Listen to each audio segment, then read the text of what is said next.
बताएं, तो मैंने वो सब बातें फॉलो करना शुरू कर दी। अभी कुछ दिन से मैं देख रहा हूँ कि आपने हाथ से इशारा करना बंद कर दिया, तो आप इशारा करेंगे तो मेरे को फॉलो करना आसान हो जाएगा।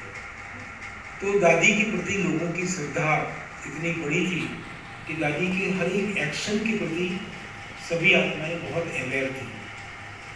दादी जी ने जब विदेश में अपना कार्यभार शुरू किया था तो मेन भाव को लेकर उन्होंने बहुत गहरे काम किए और भाव की पवित्रता पर बहुत जोर दिया। जो भी आत्माएं आती थी, उनसे मिलती थी या उनसे वार्तालाप होता था, तो जो निष्कर्ष निकलता था कि आपकी भाव की पवित्रता का स्तर क्या है, क्योंकि भाव अगर पवित्र है तो भाषणा भी पवित्र आएगी और वहाँ भावना भी पवित्र बैठेगी।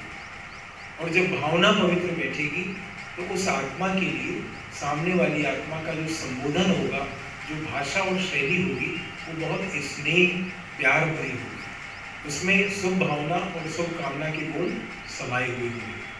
भारत में दादी जी ने उन 4 शब्दों के अतिरिक्त 2 शब्दों पर बल दिया, मैं कौन और मेरा कौन। मैं कौन की परिभाषा आप देखें तो दुनिया के हिसाब से मैं मतलब बहुत सारी समस्या है, लेकिन दादी जी ने मैं शब्द को भी जो व्याख्या दी, जो विश्लेषण किया, वो ये किया कि मैं का मतलब आत्मा और मेरा मने हम संबंधियों या रिश्तेदारों की बात करते हैं तो दादी जी कहते हैं कि मेरा मने परमात्मा।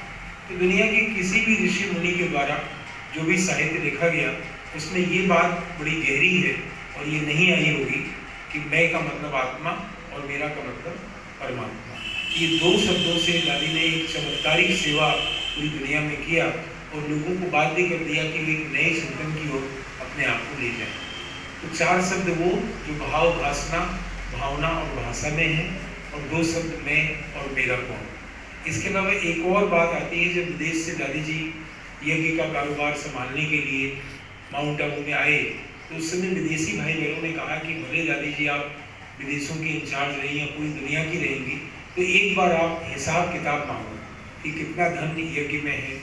और उस हिसाब किताब के बारे में जैसे ही दादी जी ने मुन्नी दीदी से पूछा तो उनको पता नहीं क्या संकल्प आया। उन्होंने कहा कि दादी आपकी इतनी ऊंची अवस्था देखने के बाद मैंने ये चिंतन किया है कि आप हिसाब किताब मांगो ही मत, क्योंकि आप भगवान के इतने समीप हो और उस समीपता और साथ का जो आप अनुभव हजारों लाखों करोड़ों बच्चों को कराते हैं, तो आप ये हिसाब किताब जानेंगे तो इसमें उलझ जाएंगे।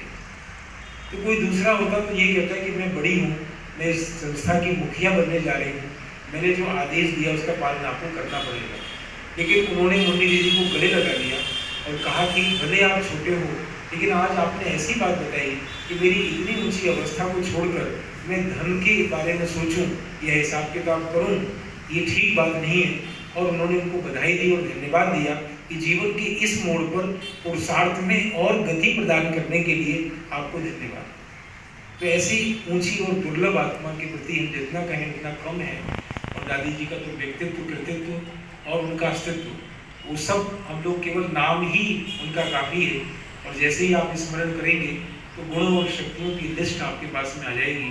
दादी जी का जितना भी चिंतन था वो गुणों और शक्तियों को लेके था। बाबा के 32 गुण पर उनका बहुत जोर होता था और हमेशा बाप दादा और आत्मा की शक्ति और गुण इतनी ऊंचाई पर वो बातचीत करती थी। किसी भी विंग्स में उनको लेके जाए, भले हमारे यहाँ 22 विंग्स बनी है, लेकिन दादी जी आत्मा और परमात्मा के चिंतन के अलावा कुछ भी नहीं बोलते थे। अब जिसको उसमें लिखना है कि दादी जी एजुकेशन में आई, सोशल वर्क में आई या बाकी इंजीनियरिंग या डॉक्टर डिपार्टमेंट में गए, लेकिन वहाँ जाने के बाद में उनका चिंतन उस विंग्स से ज़्यादा आत्मा और परमात्मा को लेके था। तो हम साधनों में, अलग परिस्थितियों में या विभाग में या उसके इंचार्ज होने में या बड़े होने में या पद प्रतिष्ठा में ना अपने आप को लगाएं, उनकी आत्मा के कल्याण में लगाएं। ये उनकी मुख्य शिक्षा का सार हुआ करता था और वही हमें पालन भी करना चाहिए।